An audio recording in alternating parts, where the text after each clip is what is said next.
Hello, my name is Olya. I am 28 years old and I was born in a beautiful, independent country called Ukraine. I'm really thankful to all of you to be able to speak here today, even though I'm not a really good public speaker. But I guess the new reality that we're in right now, forcing all of us to step out of our comfort zone. This is probably the least I could do to speak on behalf of our Ukrainian people and Ukrainian community here. On February 24th, I was having a regular working day, working in the office, and one of my probably he's talking about, one of those speeches by Biden that just like maybe 20 or 30 minutes later, I got a message from my best friend. Actually, it was not a message, it was a screenshot that her mom sent her in the morning saying the war has started all over Ukraine, being bombed that very day on February 24th. Obviously, one of the first actions that me and all of the Ukrainians and all the world did, where is my family? Where are my friends? Are they safe? Are they actually alive? Once I checked that, luckily on that day everything was, not fine, but at least everyone was safe. The next thing I did was checking our Ukrainian community here in Korea. We gathered on Facebook, first just 10 to 20 people, thought what can we do? People in democratic countries would do the first in order to express their disagreement is going to a rally. We applied for a rally in a local police station. It was a little bit confusing and maybe the hardest for us at that point. In Korea, you have to wait for 48 hours since you submit your application in order. As organizers of the event, we put a lot of efforts. We have to follow the law. 48 hours, there was more than 300 people gathered. Obviously, we couldn't just stay and do nothing, so we decided to gather on Saturday and pray.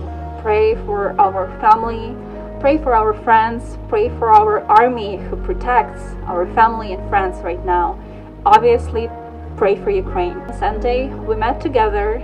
All of us decided that we'll keep coming here until Russia stops, withdraw their army from Ukraine. When we gathered, we realized that it's not just about demanding to stop, but gathering together was a great chance to meet people who feel the same feelings, exchange our feelings, and help each other in this situation.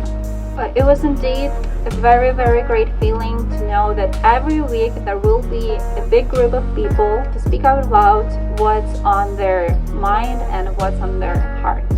A part of that, our Ukrainian community is doing whatever they can in order to help and support people in Ukraine. For example, our members today and yesterday went volunteering to one of the big Korean pharmaceuticals companies.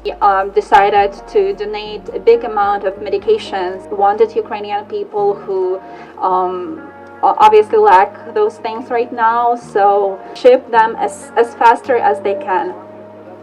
Keep trying to collect donations to help people who lost their homes, who do not have enough food, who do not have enough clothes or place to stay, just like Sasha. This is Sasha. Every one of you has at least one photo like this. She with her family, with her stepfather, with her sister and mother, was living in a small town called Hostomel. It's a satellite town near Kyiv, our capital. On 24th of February, when Russia started their attack, Sasha with her family got trapped in Hostomel because Russian army tried to surround the city right away, and they couldn't get out because of the very fierce shelling and bombing. And on March 4th, when the firing got ceased a little bit, they tried to flee from Hostomel in order to save their lives. Unfortunately, they were shot by Russian army. Sasha's stepfather died right away on the place. Sasha got injured. And with her mom and her sister, she was forced to hide in the closest basement because it was clear that they cannot pass through the Russian army. They spent 2 days in the basement, very little amount of food with very little amount of water, but the worst thing was that injured Sasha couldn't get any medical treatment because they just couldn't get out of the basement. After 2 days, finally volunteers were able to get through, and they started saving people in surrounding basements, and they found Sasha, took her to the hospital. Luckily, doctors saved Sasha. She is alive, but they were not able to save her hands, so they were forced to amputate it. And in the hospital, after the operation, Sasha said to the volunteers that came to help her and her family I hope they didn't mean to hurt me. I hope it was just a mistake. Even after all this suffering, Sasha still couldn't believe that there is a human being on this earth that would do something like this on purpose. Sasha was lucky to survive. As of now, there are more than 100 children that will never see a peaceful sky over Ukraine again. And this is just one story I told you today. On the 23rd day of Russian invasion to Ukraine, we have thousands of them. Each one of them will be heard. Each one of them will be remembered. But first, in order to do this, we must help Ukraine. So how can I, you, and all of us help Ukraine today? Already doing this here right now, we express our support to Ukraine and condemn Russian invasion to Ukraine. Some people might think or say to you that it's meaningless, it's not going to help anyone, but they're wrong. By doing this today and every week, you inspire Ukrainians, you show your support. Somewhere there, 8,000 kilometers away, there is a country where people are starving, where people are dying, where people are getting tortured. For what? Salvation? For peace, as Russia claims it to be? Another way to support Ukraine right now is to provide informational support. Again, some of people might consider it a weird request, but we do really need it. You cannot imagine the amount of informational bullying an average Ukrainian suffers now every day. I can say that it's probably one of the most powerful weapons of Russia. With this weapon, they made all Russians think that killings are good, that killings are for peace, that killings save people.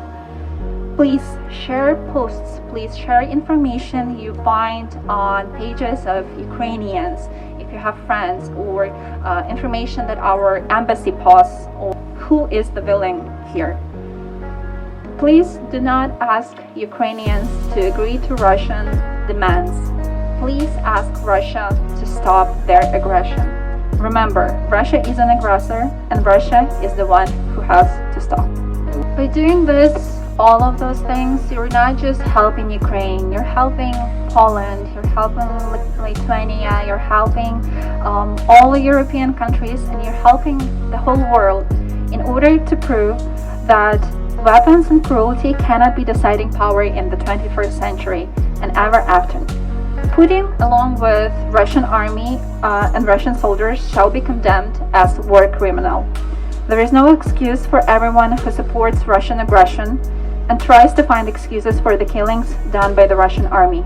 My name is Olya, I'm 28 years old, and I was born in a beautiful country, independent country called Ukraine, which runs from Lviv to Luhansk, from Chernihiv to Crimea, and I hope to grow old in even more beautiful and independent Ukraine. 감사합니다.